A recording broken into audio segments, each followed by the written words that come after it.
Hit TV YouTube channels లో మీ వ్యాపార ప్రకటనలకు మరియు ప్రమోషనల్ ఇంటర్వ్యూస్ కోసం వెంటనే సంప్రదించండి.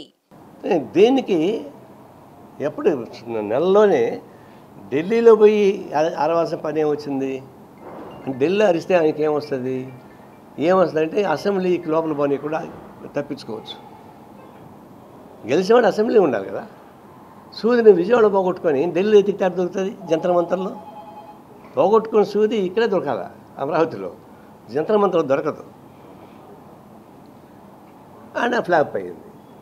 ఇప్పుడు లోపల పడ్డది ప్రిస్టేజ్. ఇప్పుడు ప్రజాస్వామ్యం. ఇప్పుడు బిజు పట్నాయక్ జ్యోతి బాస్ కన్నా ఎక్కువ ముఖ్యమంత్రి ఉన్నాడు, సీనియర్ మోస్ట్. ఆయన ఓడిపోయాడు. నేరుగా ముఖ్యమంత్రికి పోయి మాట్లాడాడు, ప్రమాణ స్వీకారానికి పోయాడు, అసెంబ్లీకి పోయాడు, హుందాగా ప్రవర్తిస్తున్నాడు. నీకు 11 సీట్లు వస్తాయని తప్పే ఉంది. అది ఎవరు చేసుకునే కర్మ వాళ్ళకి అనుభవిస్తున్నారు. నీవు చేసుకున్నది నీకు వచ్చింది. దాన్ని ప్రజాస్వామ్య పద్ధతిలో ఏదో వచ్చినా దాన్ని స్వీకరించాల్సిందే. దాన్ని తీసుకొని ముందుకు పోవాలి.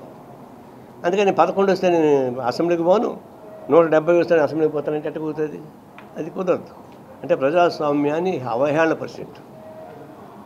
ఎన్నికైన ప్రజాప్రతినిధులు అటు పోకుండా పోయింది అవహేళన%. అంటే ఇప్పుడు ఇంకోటి అనొచ్చు, అప్పుడు చంద్రబాబు నాయుడు పోయాడు కదా అట్లని చెప్పేసి. అంటే దానికి దీనికి ఒకటి కాదు. ఉన్నాడు, అసెంబ్లీలో ఉన్నాడు, కొన్నాళ్ళు ఫైట్ చేశాడు, అవమానపరిచాడు, పోయేది వేరు. అంతే, మొత్తం మంది బైకాట్ చేయలేదు. ఇప్పుడు పని అడిగింది, అది కరెక్ట్ కాదు కదా. గతంలో మీరు పని చేశారు కాబట్టి అని అంటే అది సాధ్యం కాదు. ఇప్పుడు ఇంకొకటి వచ్చింది. గతంలో రాజశేఖర్ ముందు స్టార్ట్ అయింది అనుకోండి, ఎన్నికైనటువంటి ప్రజాప్రతినిధులు ప్రతిపక్షంలో ఉంటే వాళ్ళు కొనుక్కోవడం, మేనేజ్ చేసుకోవడం. యాంటీ డిఫెక్షన్ యాక్ట్ ఉంది, ఉన్నా కూడా తూట్లు పొడిచి తీసుకుంటున్నారు. మరి చంద్రబాబు నాయుడు ముఖ్యమంత్రి అయిన తర్వాత వైసీపీ అట్టని తీసుకున్నాడు. అప్పుడే మేము అన్నాం, అసెంబ్లీలో ప్రతిపక్ష నాయకులను లేకుండా చేయొచ్చేమో, కానీ ప్రజల మీద ప్రతిపక్షం అవుతారు కదా అని చెప్పేసి ఆయనకి అదే అయ్యారు. మళ్ళీ ఈయన ముఖ్యమంత్రి అయ్యాడు జగన్మోహన్ రెడ్డి. ఈయన ప్రతిపక్ష వాళ్ళని కొనుగోలు చేయడానికి చేశాడు. ఇప్పుడు తెలంగాణలో కూడా కేసీఆర్ ఉన్నప్పుడు ఈ కాంగ్రెస్ ఉండకూడదని చెప్పేసి అని పెద్ద పోయి అందరినీ లాక్కున్నాడు. ఇప్పుడు ఆయన పడిపోయాడు. ఇప్పుడు కాంగ్రెస్ పార్టీ వాళ్ళని కొనుక్కోవాలని ప్రయత్నిస్తాను. అంటే టీఆర్ఎస్ ఉండడానికి వీల్లేదని చెప్పేసి అని. అది కూడా కరెక్ట్ కాదు. అడిగితే ఏమంటే వాళ్ళు చేయలేదంటున్నారు. నేను కూడా ఏంటంటే ఇప్పుడు మీరు చేస్తుంది, గతంలో వాళ్ళు తప్పులు చేశారు కాబట్టి కదా ప్లాట్ఫామ్ మీద ఉన్నారు. ఆ తప్పుల్ని మళ్ళీ మీరు అదే చెప్పులో కాలు పెడితే మీరు కూడా ప్రతిపక్షం పోతారు కదా.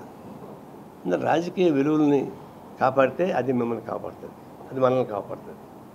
రాజకీయ విలువలు కాపాడకపోతే అది మనల్ని కాపాడదు, ప్రజాస్వామ్యం కూడా చేస్తుంది. దీనిపైన తెలియదు మరి టీడీపీ వాళ్ళు ఏం చేస్తారు. అంటే వీళ్ళకి ఉండేదే ఎంతమంది? వేసి 11 మందే కదా. ఆ 11 మందిలో పోతారో లేదో నాకు తెలియదు. కానీ ఎవరైనా సరే సూత్రప్రాయంగా తెలంగాణలో కానీ ఆంధ్రాలో కానీ ఎక్కడ కానీ పార్టీలు మారవచ్చు. రాజీనామా చేయండి. ఇప్పుడు కేసీఆర్ రాజీనామా చేసిన పార్లమెంట్కి కాంగ్రెస్ పార్టీ చేరినాడు. అంటే మీరు రాజీనామా చేసి మళ్ళీ పోటీ చేసుకోండి కావాలంటే. ఇది నేర్పించింది ఎవరు? మోడీ నేర్పించాడు. మోడీ కేంద్రంలో కూడా ఎంపీలను లాక్కుంటున్నాడు. రాజ్యసభలో తక్కువ ఉంది, రాజ్యసభ సభ్యుల్ని డిఫెక్ట్ చేసుకుంటున్నాడు ఇతర పార్టీని రాజీనామా చేయకూడదని. అందులో మోడీ నుంచి ప్రారంభమయ్యి రాష్ట్రంలో ఒక బ్యాడ్ ట్రెండ్ ఒకటి వస్తుంది. అందువల్ల యాంటీ డిఫెక్షన్ చట్టాన్ని ఇంకా పదునెక్కించాలి. ఎవరైతే డిఫెక్ట్ అయితే వాళ్ళు ఆటోమేటిక్ రిజాల్వ్ అయిపోవాలి వాళ్ళు. ఆ ప్రకారం దీన్ని మార్పులు తెమ్మని చెప్పేసి కోరుతున్నాం. ఎన్నికల విధానం కూడా మార్పులు రావాలి. ఈవీఎంస్ మీద అనేక అనుమానాలు ఉన్నాయి. పోలైన ఓట్లకి లెక్కింపు జరిగిన ఓట్లకి తేడా వస్తుంది. అప్పుడు కూడా మనం ఏమన్నాము, ఇప్పుడు వాట్సాప్ వచ్చేసినాయి.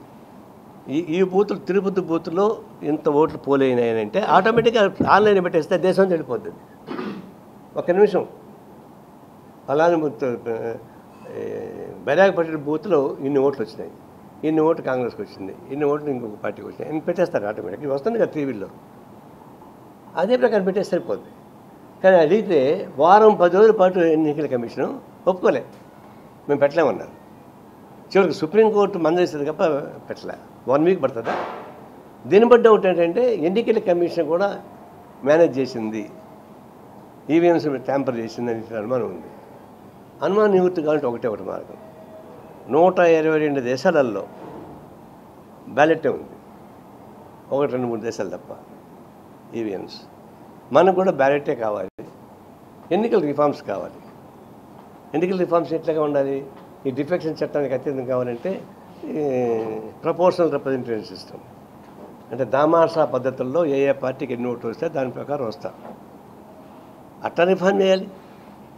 తర్వాత ఈవీఎంస్ని రద్దు చేసి మాన్యువల్గానే పెట్టాలని చెప్పేసి మేము కోరుతున్నాం. అప్పుడు ఈ అనుమానాలకు లేకుండా పోతాయని మా ఉద్దేశం. హిట్ టీవీ యాప్ ని డౌన్లోడ్ చేసుకోండి. ఇందులో short news, live news, entertainment movies అన్ని అవైలబుల్ గా ఉన్నాయి. Please download Hit TV app. Hit TV app. Hit TV యాప్ని ఫ్రీగా డౌన్లోడ్ చేసుకోండి.